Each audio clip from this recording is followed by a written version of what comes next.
Hello, podcast listeners. We know podcasts are a great way to catch up on a program that you may have missed on KSJE, and it's provided as a free service of this radio station. But you know, KSJE is now listener-supported, and so while you enjoy this podcast, we hope that you'll also take some time to join KSJE. Become a member today. It's quite easy to do. Just go to our website at ksje.com/support and pick the level of support that best matches your budget. Thanks again for listening. Here's your podcast.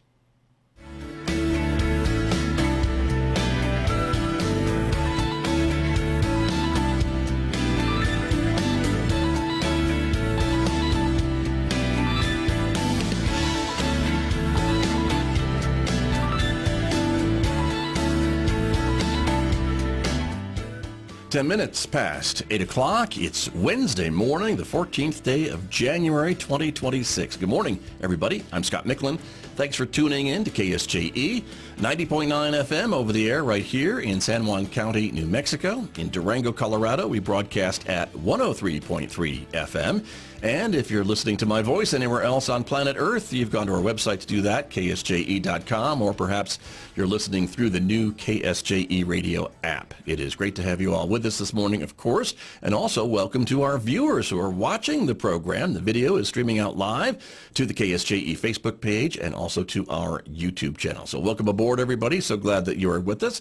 Coming up in the next few moments, my guest from San Juan Regional Medical Center this morning. We are talking about some New Year's resolutions or maybe New Year's goals. We'll talk about that, healthier lifestyles and things like that. So stay tuned. Coming up, some good advice in the next few moments right here on KSJE. Then later on this hour at 8:50 a.m., we'll be checking in with Anthony Chi Emerson. He has an exhibit that opens this week here at the San Juan College Fine Arts Gallery, celebrating his 45 years of painting, illustrating, and film producing.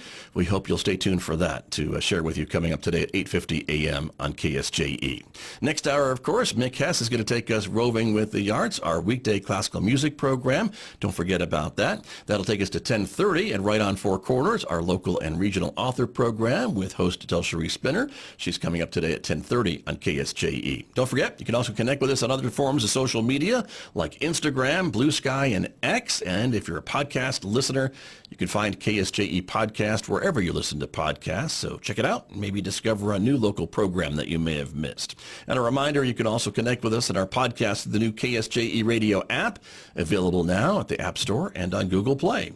Outside our studios, it is 20 degrees in Farmington this morning. We are expecting a partly sunny day today with a high of 42 in Farmington. Same for tomorrow, 46 for Friday, Saturday, 44 on Sunday. Mostly sunny skies for the next several days with overnight lows, as you can see, in the mid to upper 20s. Maybe, if we look way far ahead, next Friday, maybe a chance of some more rain or snow showers in the forecast a week from Friday, but we'll keep an eye on that for you. I'll be back with my guest from San Juan Regional Medical Center right after this on KSJE.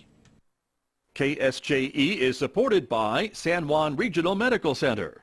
The most important ingredients to sustaining health and wellness are the resources and tools that help you live a vibrant and healthy life. At San Juan Regional Medical Center, the goal is to promote health by making sure those resources are available. Find the path to the best life at lifebetterhere.com. San Juan Regional Medical Center. Better is our mission, improving lives through personalized health and care. Ready to make a difference close to home? The University of Denver Graduate School of Social Work Four Quarters program is accepting applications for the 2026-2028 Master of Social Work cohort. Classes beat Fridays in Durango, letting you keep working. Learn more at du.edu/socialwork/fourcorners. Students can change the future with DU and apply now for lasting impact.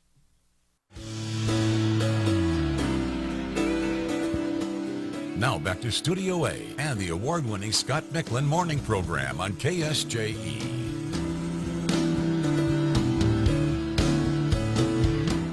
And my guest this morning, as I mentioned, from San Juan Regional Medical Center, Meghan Ritz is back with us this morning. She is the physician's assistant, also works very closely with the Metabolic and Bariatric Surgery program at San Juan Regional. Welcome back to KSJE. It's great to have you here. Yeah, thanks for having me again. It's good to be here. You are welcome. Happy New Year. Happy New Year. We were talking a little bit about that and, excuse me, New Year's resolutions or maybe some New Year's goals for healthier living. I'm sure you hear that a lot, maybe in your line of work. Oh, all the time. I love Right? a good goal. I do a lot of goal setting, and this is definitely the time of year where people come in with resolutions. Right. And so, and we were talking a little bit about the differences between maybe resolutions and goals, right? And so maybe a goal is not so big, gigantic thing to try to Yeah. achieve. Is that kind of the Right. idea? So a resolution is something that's really big and lofty and kind Right. of doesn't have a lot of direction. Right. A goal is more specific and it does have better direction and I think are more achievable if done right. Sure. And so with the work that you do, talk to me a little bit about the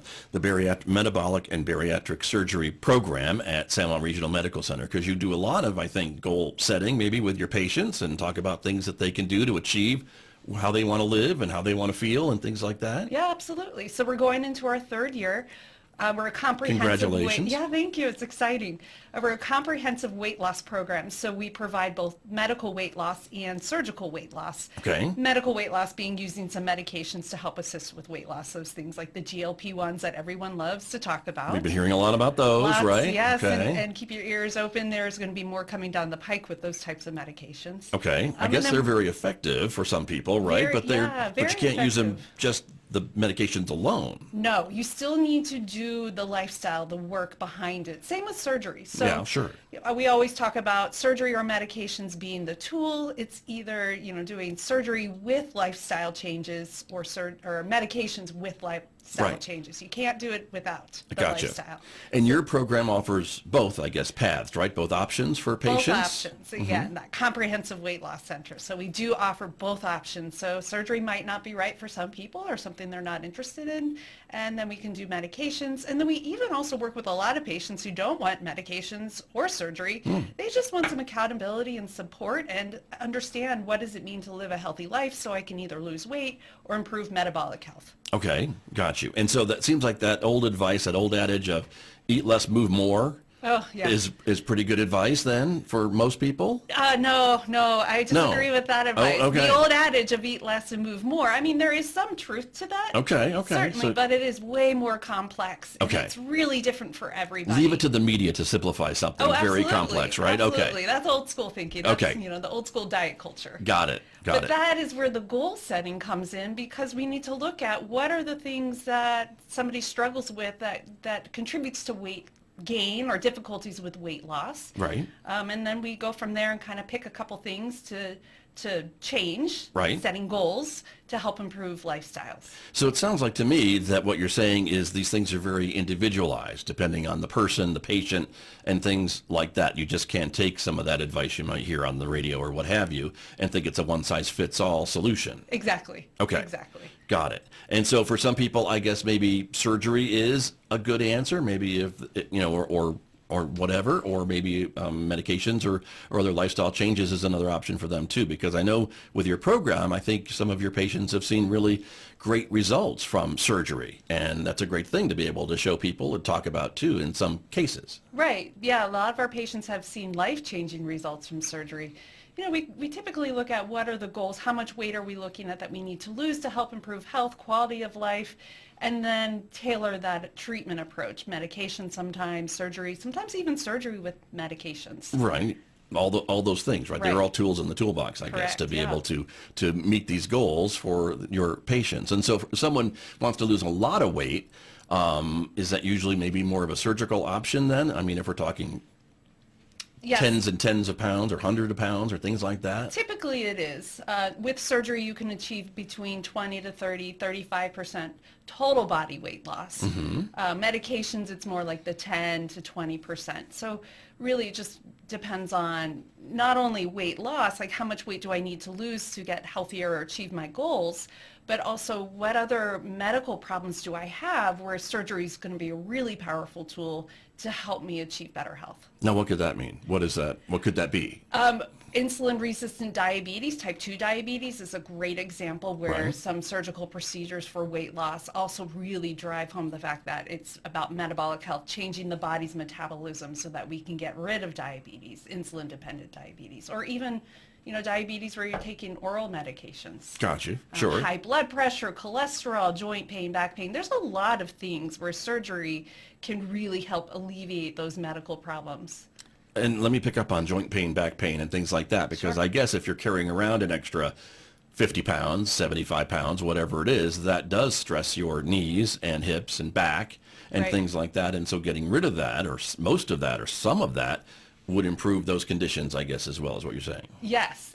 Don't quote me, but I believe it is for every extra pound of body weight, it's about 3 pounds of pressure on your joints. So, if you add 10 pounds, that's 30 pounds of extra pressure. So it really does help a lot of patients with mobility and just relief of chronic pain. Got you.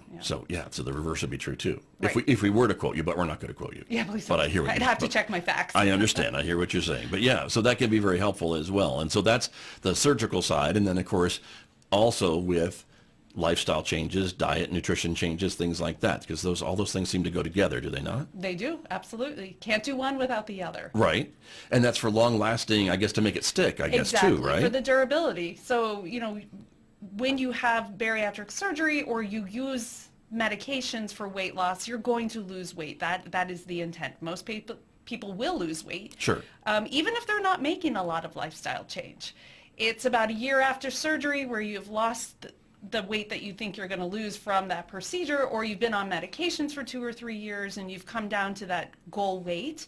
If you stop the medication, but you're not doing lifestyle behind that, you're most likely going to regain weight. Same is true of surgery. About a year or two after, that's when the weight starts creeping back on because habits didn't change. Got you. And so with your program, is that something that you all kind of help your patients with after those programs, the surgery or the medication or whatever? I mean, do you want your patients to check back in with you or Absolutely. maintain kind of that relationship to see how they're doing and help them if they do kind of we fall do. off the wagon, so to say? Yeah, we do a ton of follow-up. In fact, we really focus on follow-up. We want to see patients as much as possible for medical weight loss or surgical weight loss so that we can keep having those touch points and keep guiding and supporting and holding patients accountable. Sometimes patients really love our program because they get that accountability portion. Right, right. And you said at the beginning of our conversation this morning that this is now your 3rd year in the program. You told me before we came on the air that you are growing. The Yes. program is growing. The And so so that's got to be a great measure of your success, and patients that are telling other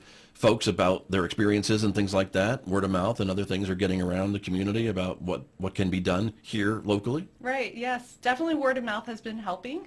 Referrals from primary care, specialty clinics. So I think the more we're here, the bigger our presence becomes and the more that patients and providers and just the community understands that this is a program that's not only going to help patients with weight loss, but really it's a program that's going to help support that long-term health and just really be a part of the community. Right. Very true. And for people that are just maybe, again, it's the new year and they're just thinking about, wow, I could drop a few pounds.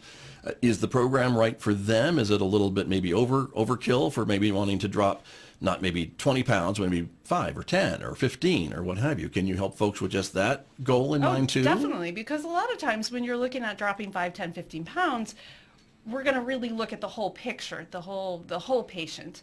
And many times we're struggling with metabolic disease, so blood pressure, cholesterol problems, diabetes, sleep apnea, and we can help with weight loss and also address different ways that we can change lifestyle to alleviate those burdens, those medical disease or problems. Got you. And so my sleep can impact my weight? Absolutely. Sleep is a big factor when it comes to weight loss and weight management. We do a lot of deep diving into sleep therapy, sleep hygiene, and look at ways that we can support patients so they can increase their sleep, improve metabolism, have better energy and vitality. Sleep is critical. It's Got a it. hard one, though. Right. Yes. Well, and there are different types of sleep too, I guess, right? Because you have, you could sleep, but then if you have good sleep, that is refreshing and Right. regenerating, reinvigorating, all that stuff that really, I think, helps the body to kind of like regroup for the next day, Right. Heal, basically, right? recover, process. Exactly. Improve energy, concentration, ability to stick to goals and resolutions, appetite control. I mean, there's so much about sleep. Yeah. So we that is a big component of it. That's a lifestyle change that many patients don't think of. Everyone thinks about exercise, diet, nutrition, but we do a lot of counseling and guidance and support around sleep. And then, of course, stress management, which is also big, but also very difficult to help patients figure out how do I reduce my stress. Right, and that was going to be my next question to you about stress and how that enters into things as well. But if someone is in a stressful situation, stressful lifestyle, just stuff going on, that can impact weight and weight gain and things like that too. It can. I guess we have stress eating. We have stress we hear about eating that a lot. all the time. I Yeah. mean, who hasn't stress eaten Of course, or had some right. kind of emotional Those behavior? single-serving tubs of ice cream come to mind, right? That maybe aren't single-served. Yeah. Yeah, but stress, not only from the behavior aspect, but biochemical changes. It does change our hormones that regulate metabolism and appetite. So managing stress is kind of this, chasing a dragon in many ways. We all have very busy, stressful lives, but looking at ways to just tweak things so that you do feel less stressed, or even if you don't feel it, your body feels it. Yeah, exactly. And so for hearing all these different things that enter into what we're talking about, it's not as simple maybe as it sounds, or as we might see advertised or what have you. Yes, because it's definitely not multifaceted. move more. It's so complex. It's Right. so different for everyone. Exactly. And so is that part of your job when folks are coming in to have a consultation, or at least ask some questions about Absolutely. trying to lose some weight or Yeah. just feel better? And do you try to look at the overall lifestyle of the patient We and do. what needs to maybe be Yeah. thought of or talked about? I think a lot of patients are taken off guard when they come in and they have an hour-long consultation with us. And it's not just like, okay, great, you want to lose some weight, here's some medications. It's really deep diving into not only their medical history, but also their weight history, social history, to really understand what are some things that are contributing to this patient's inability to lose weight or maintain weight or get better health, and then coming up with a plan using medications, but also the plan for the lifestyle changes that we feel are really going to be most impactful and really help move the needle so that patients start to see those changes on the scale or in their life, or with medications that they can now stop taking. Right. Yeah. And I guess, again, that is what makes the program so successful too, right? If folks can stick to that plan and put into place these medications or surgery or nutrition, exercise, things like that we're talking about, that really means that these changes may stick Right. longer, because it is hard to change our habits. We know It is that. hard. It's very hard. Our bad habits, I would say, too. Or any Yeah. habit, whether you Yeah. want to have a good habit, make Right. a new habit, get rid of an old one, it is really hard. But again, accountability and having somebody to guide you through that can be very helpful for most people. Sure.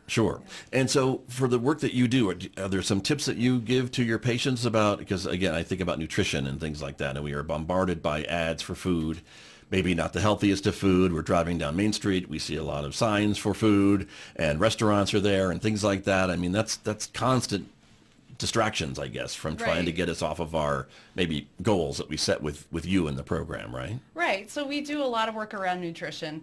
We have a dietitian who works with our program. She has a lot of experience in both bariatric surgery, but also just medical weight loss. So she guides and counsels. We do a lot of food logging and monitoring to help patients understand, get that real life feedback, like what am I eating? And then we never prescribe a diet or a calorie deficit. We just look at the big picture and see what are this person's patterns, what are their habits, what types of foods do they prefer, and how can we start changing that so that they can achieve goals with weight loss or reducing cholesterol levels, improving glycemic or blood sugar control. I see. Interesting. And so I guess then if someone has a favorite food, it doesn't mean that that's off the table, or No, can't never. eat that ever again, Right. but maybe eat less of that and more of something over on column A or what have Right, you. correct, exactly. Never tell yourself, I can't have that, because the brain wants what you can't have. So Right. It's easier just to, focus more on 80% eating for health and wellness and 20% incorporating some of those things that are either, hedonic, so they comfort me, or they're culturally important. Sure. You mentioned the food logging. I wanted to ask you a little bit about Sure. that, because that's an important thing, I would think, to be able to identify what we're putting into our bodies and what we're eating. And that's something I think people can do even today, right? There's a lot of apps out there that are available to help kind of track that, and you folks may be surprised Right. as to how many calories they are ingesting every day Exactly. compared to how much exercise they're doing, and There is wonder, no- oh, well, that's right. where all that extra calories are going, right? There is no shortage of free apps out there, and that's what I really try to impress upon our patients, is we don't use this as a way to beat you up and make you feel bad about what you're doing.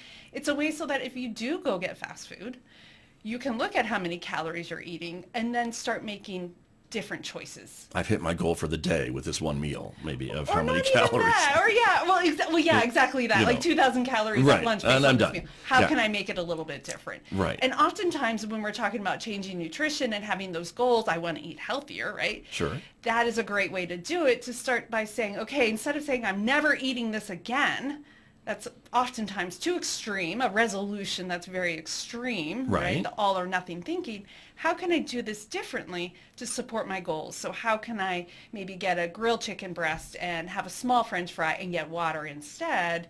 And so it's like those baby steps. So then maybe, 3-4 months down the road, now you're preparing and cooking and meal prepping your lunches at home, but Rome Right. wasn't built in a day, and so just taking those small steps can be a way to get there to those big eventual goals. Yeah, exactly. And I think, too, the other side of that with some of these apps is maybe you can also log your activities, your exercise or your walking or whatever it is that you're doing to try to, again, be more active. And Right. it's always interesting to me, I think, just how many calories, well, for me, I'm eating and how many calories I'm burning, and they're usually not the same. And one number is usually a lot bigger than the other number, and that's a little disappointing, but it tells you kind of where things stand. Right, and it's also rather inaccurate when you're really trying to get into the weeds there with how many calories am I burning and Right. eating. And so, it's better to use them as tools for accountability. So how many days am I walking? How many minutes of moderate intensity exercise am I getting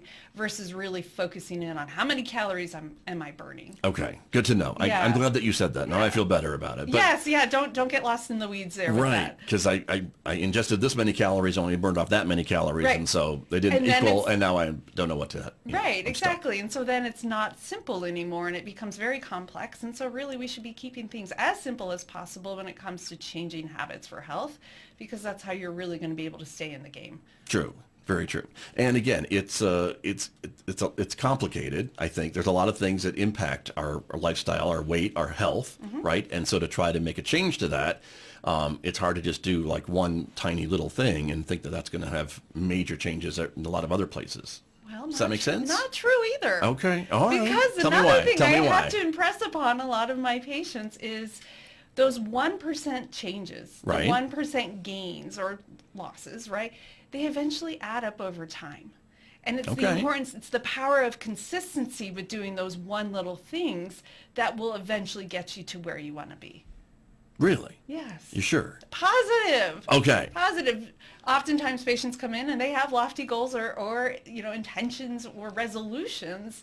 And if you don't see the big change you want to see right away, right, you give up. Right. And that's why Oh. many people don't follow through on those New Year's resolutions. I want to get healthier, or I want to lose 20 pounds, and you want to do it right now. But if you set the goal, make it more of a goal, right? I want to get healthier by drinking 3 glasses of water, or I'm going to lose 5 pounds in the next 1 month, and I'm going to do it by going to the gym 3 days a week. That's going to get you that 1%. You're going to meet that goal, and then you're just going to be able to more likely continue and move forward with it to get to the eventual 20 pounds. Okay, I see. I hope that I makes see what you're sense. saying. Yeah. Yes, it does. It does indeed. And I guess again, being able to make those goals that are definable, not just I want to lose 5 pounds, Right. the end, Right. but I want to lose 5 pounds in a month, like you said, by doing this. That helps it be defined, and so we can follow that and know how we're doing in that month. Right. Goals are great, but SMART goals are better. Right. SMART goals are specific, measurable, achievable, relevant, and timely. So as a classic example, I want to eat more vegetables. Well, we need to make it relevant. Why? Why do you want to eat more vegetables? Well, my provider told me if I eat more vegetables, I can improve my cholesterol levels and maybe I can come off of my statin medication. Great. So specifically, I'm going to eat more vegetables. You know the relevance behind it. You need to make it measurable. How many? Because otherwise you're kind of just blowing in the wind. Like, how do I know I'm eating more vegetables? Right. I'm going to add 1 serving to my dinner 5 days a week. And then you want to make sure it's time bound so that you know when your start date is, you know when an end date is, not to stop, but to just make sure that you can check in. How did I do? Is it achievable? No, Right. I didn't quite make that. Maybe I need to just focus on 1 serving 3 days a week. Got it. Right. And do I notice the results by that stop date? Have I seen any improvement or what have you, right? Exactly. And whatever it is you're using to measure that success or not. Exactly. So that's important. Yes. Very good. Meghan Ritz is my guest this morning. She is here from San Juan Regional Medical Center. She works with the Metabolic and Bariatric Surgery Program at San Juan Regional Medical Center. We have been talking about some achievable goals for the new year, and the program is there. And as we mentioned, even though surgery is in the name, it's not all surgery. Not all paths lead to surgery. Right. Comprehensive weight loss center. So I think that's a better way to think about it, because there's a lot we can do to help with patients improving health, losing weight, feeling better, and achieving their goals in 2026. Right. And beyond. Exactly. Very true. And so let me ask you a bit too about working with patients and insurance and things like that, without getting into the weeds either with insurance, because that could be a whole other show, right? But I mean, many times there is some help maybe for the costs involved, or to help maybe pay for some of these things that you offer through insurance and things like that. Sometimes there is. It depends on insurance. It depends on... I know every patient is different. Everyone right? is different, absolutely. But it's maybe worth asking about? Oh, it is. It is. And there's, we always think about that when we work with our patients. In fact, that is one of the questions I have, because I've kind of figured out some of those insurances all of our providers have. So, right. There are other things we can do, even if your insurance doesn't cover medications or you can't afford them. There are some other tricks up our sleeve that we have. So okay, so that shouldn't be a thing that would keep anyone from coming in to talk with you a little bit about their weight loss goals and things like that they'd like to have. It shouldn't deter them. Right, exactly. Very good. Well, final minutes this morning. So any final pieces of advice for us on living healthier in 2026? I think really just thinking about the big picture. What are my inspirations or aspirations for the year? And then breaking it down into small goals, maybe even picking a theme for each month or a theme for the year. I want to improve stress, and this month I'm going to focus on sleep. So really just getting creative instead of creating these all or nothing lofty resolutions that you want to try and achieve. So break it down, make it easy, keep it simple. I like it. Very good. I appreciate it very much. Some good advice. Thank you so much for coming in. You're welcome. It was fun. Always good to visit with you. That is Meghan Ritz, my guest this morning from San Juan Regional Medical Center, the Metabolic and Bariatric Surgery Program, here with me on KSJE.